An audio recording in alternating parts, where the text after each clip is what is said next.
अगर आप class 10th में हैं और हिंदी का सिलेबस देखकर घबरा जाते हैं तो ये वीडियो आपके लिए है। इस चैनल पर हम भारी भाषा नहीं पढ़ते, लंबे उत्तर नहीं रटते, हम सिर्फ 3 जरूरी बातें पढ़ेंगे।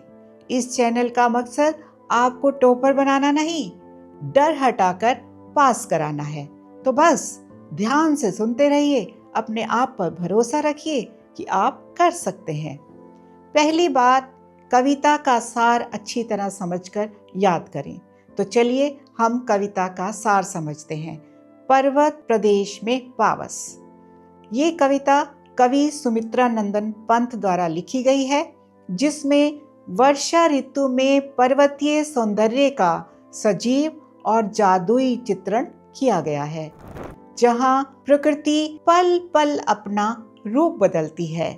पर्वत अपनी फूलों जैसी आंखों से तालाब में खुद को निहारते हैं, झरने मोतियों की लड़े जैसे लगते हैं और बादल अचानक आसमान में छाकर इंद्रजाल रचते हैं।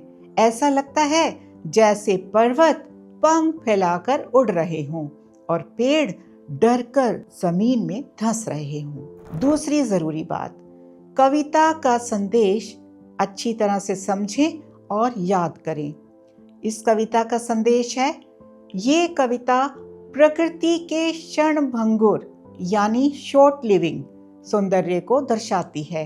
ये हमें सिखाती है कि जीवन में आने वाले हर बदलाव को हमें देखना और उससे सीखना चाहिए और प्रकृति से हमें ऊंचा उठने व चुनौतियों का सामना करने की प्रेरणा लेनी चाहिए। कोई भी इस कविता से रिलेटेड प्रश्न पूछा जाए, जैसे कि कविता का सार, प्रतिपाद्य, कविता का भाव या कविता का संदेश, कोई भी अन्य प्रश्न, तो घबराने की जरूरत नहीं।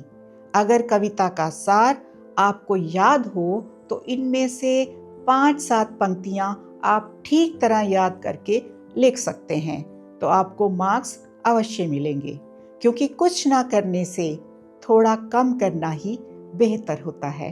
तीसरी और सबसे जरूरी बात, पाठ का नाम और कवि का नाम हमेशा लिखकर प्रैक्टिस करें। इसमें मिस्टेक ना करें तो आप अच्छे नंबर ले सकते हैं। आज के लिए इतना ही। ढेर सारी शुभकामनाएं।